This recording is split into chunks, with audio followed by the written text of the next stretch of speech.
Oi, Cantão, eu sou a Larissa. Oi, Cantão, eu sou a Gabriela. Oi, Cantão, eu sou a Raquel.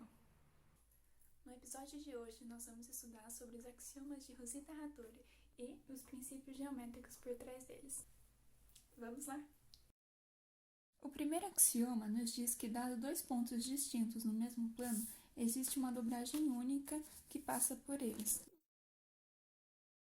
Conseguimos explicar analiticamente este axioma através de uma equação do primeiro grau, lembrando que ela tem o formato y igual a x mais b, onde a é o coeficiente angular, que vai indicar a inclinação da reta em relação ao eixo x, e b é o coeficiente linear, que seria onde ela vai cortar no eixo y.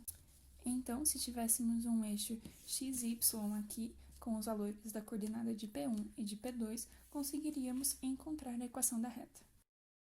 O segundo axioma trata sobre uma dobragem única que torna dois pontos distintos incoincidentes. Então, vemos aqui P1, P2. E aqui, vocês podem ver que um vai ficar em cima do outro.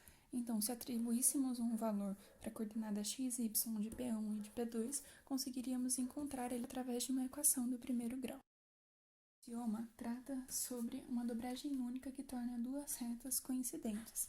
No caso, se elas forem paralelas, a dobragem também vai ser paralela a elas e equidistante As duas.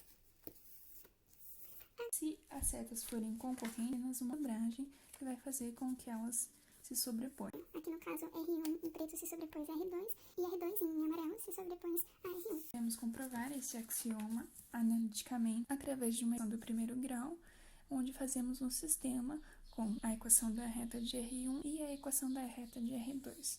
Dessa forma, seguimos fazendo com que elas se tornem coincidentes.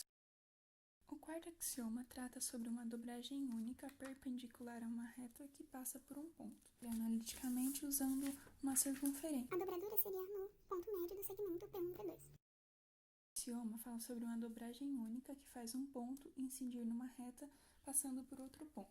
Tem a mesma distância entre P1 e P2 e P1 e a reta, então há uma única dobragem que faz com que P1 incida na passando por P2. A quantidade de dobragens feitas se relaciona com a equação do segundo grau. Se o delta for menor do que zero, ou seja, se a distância entre P1 e a reta for maior do que P1 e P2, não existem soluções. Se a distância entre P1 e P2 for igual à distância entre P1 e a reta, como no exemplo dado, há uma única solução, ou seja, há uma única dobragem. Se a distância entre P1 e a reta for menor do que a distância de P1 e P2, haverá duas soluções distintas.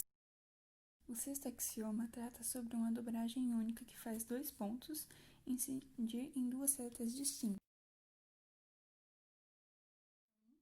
Vai incidir em R1 e P2 vai incidir em S.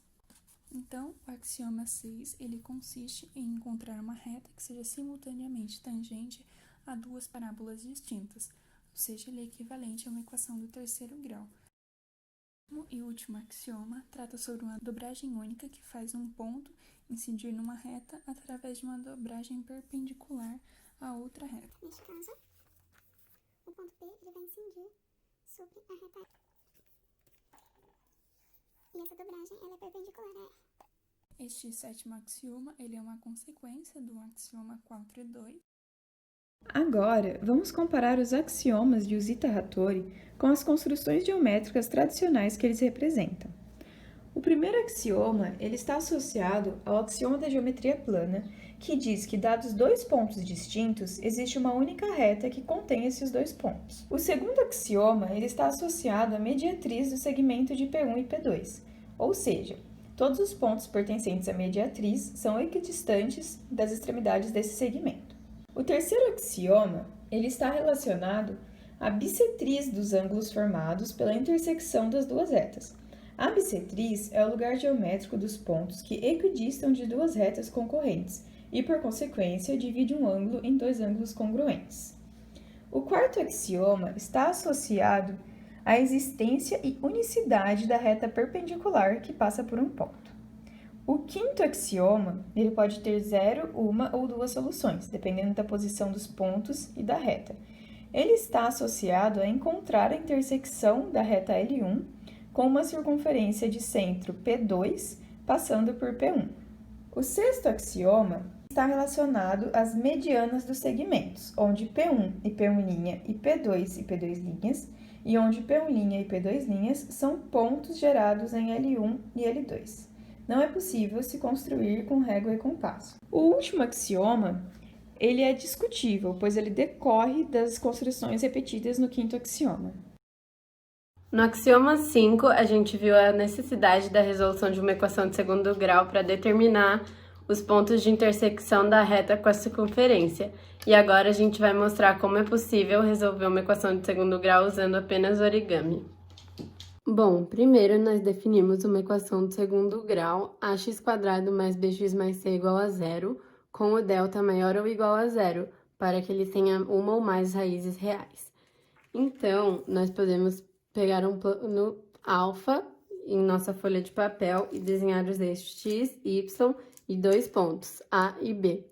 Então, primeiramente, a gente vai fazer uma dobra que faça uma reta que passe pelos pontos A e B. E depois, a gente vai fazer uma dobra que sobrepõe os 2 pontos, A e B. Na intersecção dessas duas retas, a gente vai definir o ponto M, que é o ponto médio entre A e B. Por fim, para encontrar as raízes, devemos fazer uma dobra em que A coincida no eixo das abscissas, passando por M. Então, a gente vai fazer o A coincidindo com o x1, que é a primeira raiz, e também o A coincidindo com x2, que é a segunda raiz. Portanto, a gente consegue achar as duas raízes dessa equação e desenhar uma parábola. Assim, em vermelho, representamos o formato aproximado dessa parábola, com as suas duas raízes. What you think?